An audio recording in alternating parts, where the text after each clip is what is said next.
Halo rekan-rekan semua, perkenalkan saya Indra.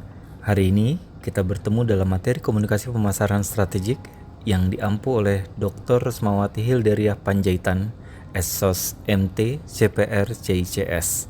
Hari ini kita akan membahas mengenai marketing public relations. Apa sih marketing public relations itu? Yuk kita simak. Pemasaran adalah suatu proses sosial dan manajerial, di mana pribadi atau organisasi memperoleh yang mereka butuhkan dan inginkan melalui penciptaan dan pertukaran nilai dengan yang lain, menurut Kotler dan Armstrong. Selain itu, Oliver juga menyatakan bahwa public relations adalah manajemen reputasi organisasi. Public relations berkaitan dengan pengembangan reputasi yang pantas untuk sebuah organisasi, yang didasarkan pada kinerja. Menurut Ardianto, masuknya bidang public relations ke dalam marketing karena peningkatan kebutuhan dan minat konsumen. Harga semakin kompetitif, perlu memperluas distribusi dan banyaknya promosi dari produk atau jasa sejenis. Konsep marketing public relations dicetuskan pertama kali oleh Thomas L. Harris dalam bukunya Marketer's Guide to Public Relations. Prita Kemalgani menyatakan bahwa marketing public relations merupakan proses perencanaan dan pengevaluasian program-program yang merancang pembelian dan kepuasan konsumen melalui komunikasi atau penyebaran informasi yang dapat dipercaya dan melalui kesan-kesan yang menghubungkan perusahaan dan produknya sesuai dengan kebutuhan, keinginan, dan kepentingan para konsumen. Dari penjelasan di atas, setidaknya ada 2 keyword pada marketing public relations, yaitu merangsang pembelian dan kepuasan konsumen. Kedua hal inilah yang pada akhirnya menjadi goals dari marketing public relations.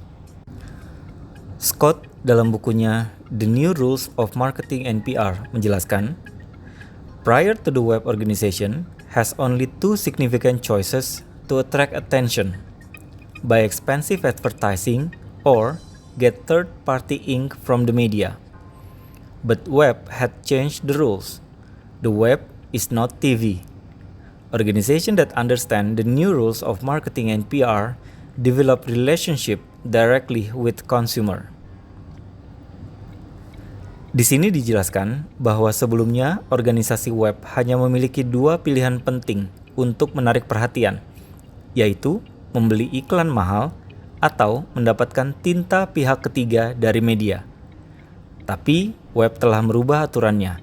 Web cukup fleksibel dengan memahami aturan baru pemasaran dan PR, mengembangkan hubungan langsung dengan konsumen. Tujuan marketing public relations. Menurut Rosadi Ruslan, ada 5 tujuan dari marketing public relations, yaitu 1. Menumbuh kembangkan citra perusahaan positif publik eksternal atau masyarakat dan konsumen. 2. Mendorong tercapainya saling pengertian antara publik sasaran dengan perusahaan. 3. Mengembangkan sinergi fungsi pemasaran dengan public relations. 4. Efektif dalam membangun pengenalan merek dan pengetahuan merek. 5. Mendukung bauran pemasaran. Marketing public relations dapat membangun kredibilitas dengan menyampaikan pesan dalam konteks editorial, membantu meningkatkan antusiasme tenaga penjualan dan penyalur dengan cerita-cerita mengenai produk baru sebelum diluncurkan, serta menurunkan biaya promosi karena marketing public relations menghabiskan biaya yang cenderung lebih rendah daripada surat langsung dan iklan media. Peranan marketing public relations. Menurut Ardianto, marketing public relations ini adalah konsep public relations yang berorientasi pemasaran. Sebelum dan sesudah marketing dijalankan, maka perlu diakses dahulu atau dipelihara oleh public relations dengan melakukan pembentukan citra atau image building suatu produk atau jasa yang positif. Bila citra perusahaan, produk, atau jasa sudah positif di mata konsumen, maka mempermudah upaya pemasaran publik untuk menjadi pelanggan. Lebih lanjut, Ruslan juga menjelaskan bahwa dalam hal ini, peran marketing public relations dijadikan suatu upaya penting bagi program utama perusahaan. Selain berkompetisi di tengah persaingan, mendapatkan citra baik dan mutual understanding. Berikutnya kita membahas mengenai strategi marketing public relations. Dini menegaskan bahwa setidaknya ada 3 strategi yang dilakukan oleh marketing public relation: pull strategy, push strategy, dan power strategy. Pull strategy dalam public relations dapat menjadi kekuatan untuk mendorong keberhasilan pemasaran. Dalam perspektif bisnis, pull marketing mengupayakan untuk menciptakan loyalitas merek dan membuat pelanggan datang kembali. Biasanya, tujuan pull ini adalah strategi penjualan jangka pendek. Pull strategy bertujuan untuk membuat pelanggan mendatangi merek. Taktik penjualan umum yang biasa dilakukan meliputi promosi melalui media massa, word of mouth, dan penjualan melalui iklan. Push strategy. Dalam aktivitas push public relations, memiliki dan harus mengembangkan kekuatan untuk menarik perhatian publik. Terakhir, power strategy atau pass strategy. Di sini disebutkan bahwa public relations memiliki kekuatan untuk mempengaruhi dan menciptakan opini publik yang menguntungkan. Strategi ini untuk membujuk sehingga masyarakat atau nasabah berpotensi mendukung terciptanya tujuan marketing public relations. Power strategy atau pass strategy menembus melalui kerjasama dengan aktivis atau pemuka masyarakat, program peduli, event, dan sponsor. Aktivitas marketing public relations diungkapkan oleh Kotler dan Keller sebagai berikut. 1. Publikasi. Publikasi merupakan upaya perluasan pengetahuan produk berdasarkan dari publikasi materi melalui brosur, koran perusahaan, dan baliho untuk mempengaruhi dan menarik pembeli yang dituju. 2. Identity media. Bentuk identity media, misalnya perusahaan membuat identitas yang bisa dikenal oleh masyarakat melalui logo perusahaan, yaitu brosur, formulir perusahaan, kartu nama, bangunan, dan bahkan seragam. 3. Acara. Perusahaan bisa menarik perhatian mengenai produk baru ataupun kegiatan perusahaan dengan cara mengadakan acara khusus seperti wawancara, seminar, pameran, kompetisi, dan ulang tahun dari barang itu supaya dapat menjangkau masyarakat luas. 4. Berita. Salah satu dari tugas utama public relations adalah untuk membuat ataupun menemukan acara yang sesuai dengan perusahaan, produknya, orang-orangnya, atau pegawainya, dan membuat media tertarik untuk membuat berita press release dan hadir dalam konferensi pers atau press conference. 5. Pidato. Semakin tinggi kebutuhan perusahaan untuk dapat menjawab setiap pertanyaan dari media atau memberikan pengarahan di asosiasi penjualan dan di meeting yang bertujuan untuk membicarakan soal penjualan yang dapat membangun citra perusahaan. 6. Aktivitas sosial. Perusahaan bisa membangun image yang positif dengan cara menyumbang uang atau waktu dalam hal-hal yang positif. Terakhir, sponsor. Perusahaan bisa memasarkan barang mereka dengan mensponsori acara olahraga atau acara kebudayaan yang bermanfaat bagi kelangsungan perusahaan. Menurut Kotler dan kawan-kawan, alat-alat utama marketing public relations antara lain: 1. Terbitan. Perusahaan-perusahaan sangat mengandalkan bahan-bahan yang diterbitkan untuk menjangkau dan mempengaruhi pasar sasarannya. Bahan-bahan ini mencakup brosur, artikel, berita berkala, dan majalah perusahaan, serta laporan tahunan dan bahan-bahan audiovisual. 2. Acara-acara. Perusahaan-perusahaan dapat menarik perhatian pada produk-produk baru atau kegiatan-kegiatan perusahaan lainnya dengan menyelenggarakan acara-acara khusus seperti konferensi berita, seminar, tamasya, pameran dagang, pemajangan produk, kontes, dan kompetisi. 3. Pemberian dana sponsor. Perusahaan-perusahaan dapat mempromosikan mereka dan nama perusahaannya dengan mensponsori pertandingan olahraga dan acara budaya dan tujuan-tujuan yang sangat dihargai. 4. Berita.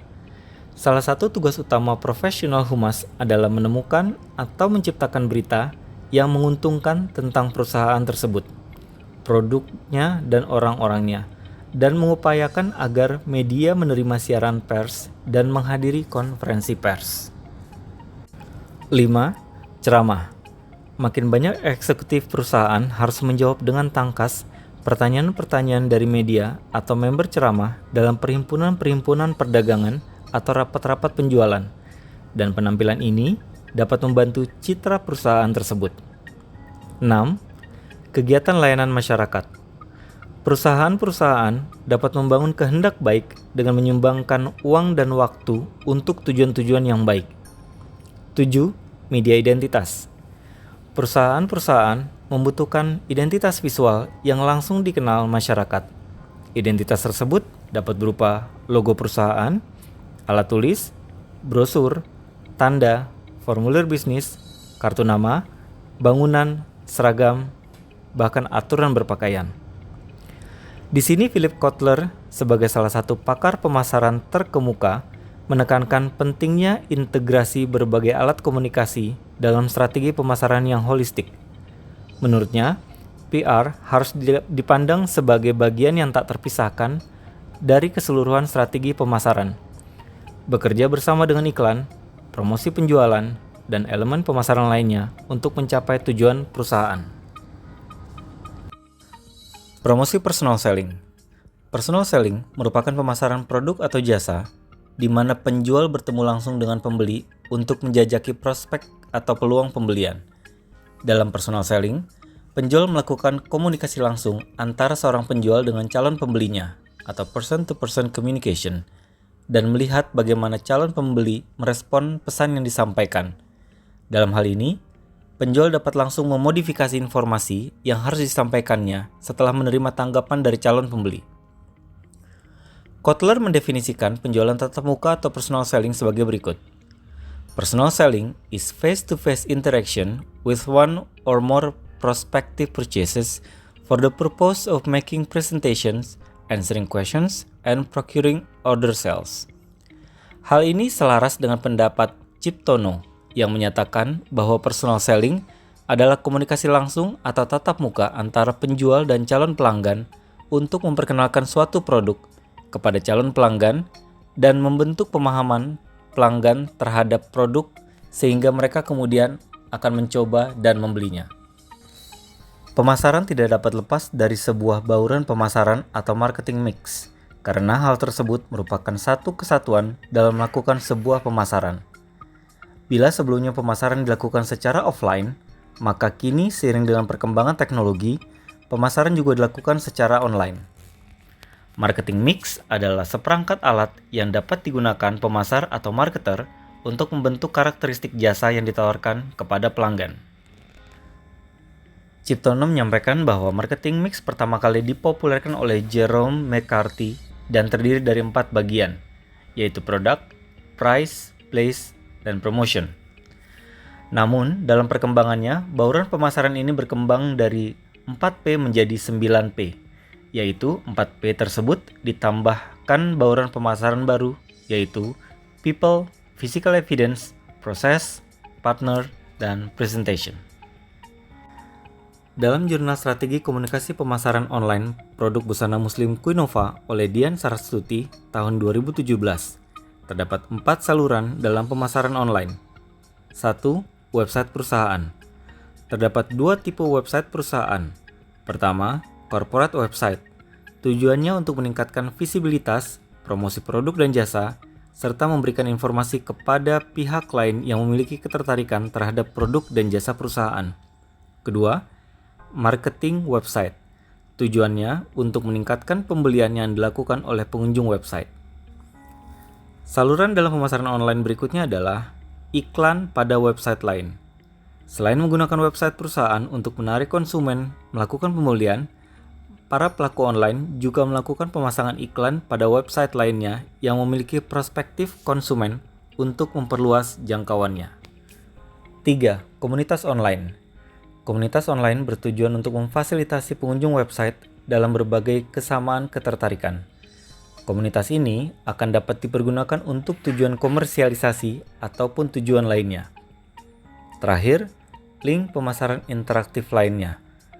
Terdapat berbagai macam sarana interaktif canggih yang digunakan oleh para pelaku pasar dengan tujuan untuk menjangkau segmen market yang telah ditargetkan. Contoh dari link pemasaran interaktif lainnya ini adalah media sosial. Setidaknya ada 5 kelebihan pemasaran online. 1. Target calon pelanggan yang spesifik. Pemasaran online memungkinkan brand untuk menargetkan calon pelanggan dengan kriteria yang diinginkan seperti wilayah, minat, umur, pekerjaan, dan sebagainya, sehingga tidak akan membuang uang secara sia-sia untuk target yang tidak sejalan seperti yang dilakukan pada media offline, seperti majalah dan surat kabar. 2. Biaya yang lebih murah. Kebanyakan media online mengizinkan Anda memilih apakah membayar hanya jika iklan diklik atau membayar hanya jika terjadi transaksi dan membayar berdasarkan orang yang melihat iklan Anda. 3. Menghitung tingkat konversi dengan mudah. Tingkat konversi iklan sangat dibutuhkan dalam menghitung kemajuan usaha tersebut. Media online memungkinkan untuk dapat melihat dan mengetahui siapa saja yang membeli produk kita karena iklan yang kita jalankan. 4. Membangun komunitas. Keterhubungan antara penjual dan pelanggan maupun antar pelanggan tentu akan memberikan nilai tambah pada pemasaran online. 5. Memungkinkan untuk bertransaksi tanpa bertemu. Efisiensi waktu dan biaya menjadi kunci dari keberhasilan pemasaran online, sehingga semakin diminati dalam metode pemasaran pada umumnya. Selain kelebihan, tentu saja pemasaran online memiliki berbagai kekurangan. Di antaranya, 1. Resistensi pembeli secara online. Orang awam menjadi kunci pada poin ini, di mana transaksi online tanpa bertatap muka atau melihat penjualnya terasa janggal pada kelompok ini. Belum lagi ketakutan bila pembayaran tidak terkirim, atau bahkan tidak dikirim, atau bahkan barang dikirim tetapi tidak diterima. 2. Sistem pembayaran. Sistem pembayaran yang dirasa rumit untuk transaksi online menjadi kendala pada sebagian orang. Tidak semua orang familiar dengan metode pembayaran menggunakan kartu kredit, kartu debit, ataupun uang elektronik. 3. Pasar seluruh dunia tapi terbatas pada pengguna internet berusia muda. Target pasar kalangan atas dengan usia yang lebih matang kemungkinan akan memilih transaksi secara konvensional. Komunikasi pemasaran produk. Suryanto menjelaskan bahwa komunikasi pemasaran atau marketing communication adalah sarana yang digunakan perusahaan untuk menghasilkan informasi, membujuk, dan meningkatkan konsumen secara langsung ataupun tidak langsung tentang produk dan merek yang dijual. Komunikasi pemasaran menginterpretasikan suara perusahaan dan mereknya, serta merupakan sarana yang digunakan perusahaan untuk membuat dialog dan membangun hubungan dengan konsumen. Kennedy dan Sumanegara berpendapat ada 5 model komunikasi dalam pemasaran, yaitu iklan atau advertising, promosi penjualan atau sales promotion, hubungan masyarakat atau public relation, penjualan perorangan atau personal selling, penjualan langsung atau direct selling. Kennedy dan Sumanegara menjelaskan bahwa tujuan komunikasi pemasaran untuk mencapai 3 tahap perubahan, yaitu 1. Perubahan pengetahuan. Dalam tahap ini, perusahaan memberikan pengetahuan kepada konsumen tentang keberadaan produk, bentuk produk, untuk apa produk itu diciptakan, dan ditujukan kepada siapa. 2. Perubahan sikap. Setelah mengetahui produk, calon konsumen akan dibujuk melalui kegiatan mencoba produk. Pada tahap ini ditentukan oleh 3 komponen, yaitu 1. Efek kognitif, di mana kesadaran informasi akan produk akan berdampak terhadap perubahan pada aspek pengetahuan, kepercayaan, dan keyakinan. 2. Efek afeksi, di mana terjadi realisasi pembelian. 3. Efek konatif, yaitu membentuk pola halayak menjadi perilaku selanjutnya yang diharapkan adalah pembelian ulang. Perubahan terakhir yang diharapkan dari komunikasi pemasaran adalah perubahan perilaku, di mana konsumen tidak akan beralih pada produk lain dan terbiasa menggunakan produk yang dijual. Komunikasi pemasaran jasa. Menurut Kotler dalam Didin dan Anang, Jasa adalah setiap tindakan atau kegiatan yang dapat ditawarkan oleh satu pihak kepada pihak lain, yang pada dasarnya tidak berwujud dan tidak mengakibatkan kepemilikan apapun.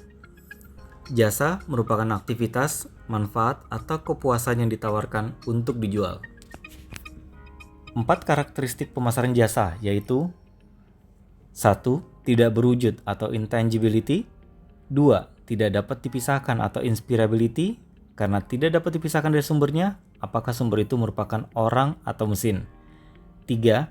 Berubah-ubah atau variability, karena jasa ini sangat bergantung pada siapa yang menyajikan, kapan, dan di mana disajikan.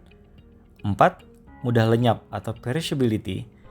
Jasa tidak dapat disimpan, jadi dapat musnah. Jasa bisa menjadi masalah ketika permintaan berfluktuasi. Didin dan Anang juga menyebutkan bahwa terdapat 3 pemasaran jasa dalam dunia usaha, antara lain 1. Pemasaran eksternal atau external marketing. Strategi pemasaran eksternal ini dikenal dengan 4P: Product, Price, Promotion, Place. 2. Pemasaran internal atau internal marketing, yaitu 4P yang diikuti dengan peningkatan kualitas atau keterampilan para personel yang ada dalam perusahaan. Terakhir, pemasaran interaktif atau interactive marketing. Perbedaan komunikasi pemasaran produk dan jasa. Menurut Lovelock dalam Didin dan Anang, adapun perbedaan pemasaran produk dan jasa adalah sebagai berikut. 1. Nature of the product, yaitu produk digambarkan sebagai sebuah objek, alat, atau benda, sedangkan jasa adalah perbuatan, penampilan, atau usaha. 2. Greater involvement of customer, yaitu konsumen aktif terlibat dalam proses produksi. Misalnya, konsumen mengambil atau mengembalikan barang sendiri, atau saat pijat, konsumen memberikan informasi daerah sakit yang mana yang dirasakan. 3. People as part of the product, yaitu konsumen terlibat dalam produksi penggunaan jasa dan tidak hanya berhubungan dengan instruktur, pelatih, atau tukang pijat, tetapi dengan orang lain, contohnya adalah konsultan, dokter olahraga, dan lain-lain. 4. Greater difficulties in maintaining quality control standard, yaitu pada jasa sulit distandarisasi, tetapi pada barang biasanya dapat distandarisasi. 5. Absence of inventories, yaitu jasa merupakan performance yang tidak dapat disimpan seperti barang. Importance of time factor, yaitu faktor waktu untuk jasa yang sangat penting. Misalnya, konsumen diberitahu berapa lama untuk menunggu sampai jasa dapat dinikmati. Hal ini berbeda dengan barang yang mempunyai stok persediaan. Nomor 7. Different distribution channel, yaitu pada jasa saluran distribusi bervariasi dengan saluran elektronik, ataupun pada barang distribusi menggunakan saluran fisik. Kesimpulan dari pembahasan kita mengenai marketing public relations adalah bahwa marketing dan public relations sangat erat kaitannya, dan pada akhirnya merangsang pembelian dan kepuasan pelanggan adalah tujuan dari kegiatan marketing public relations. Dan untuk mengakhiri sesi kali ini, izinkan saya sedikit berpantun. Kota Jakarta punya Betawi, adanya di Pulau Jawa. Sekian pembahasan kali ini, semoga bermanfaat untuk semua. Pohon jelutung tanaman tropis. Pohonnya bisa sangat tinggi. Waktu presentasi telah habis, semoga kita berjumpa lagi. Demikian, semoga bermanfaat dan terima kasih.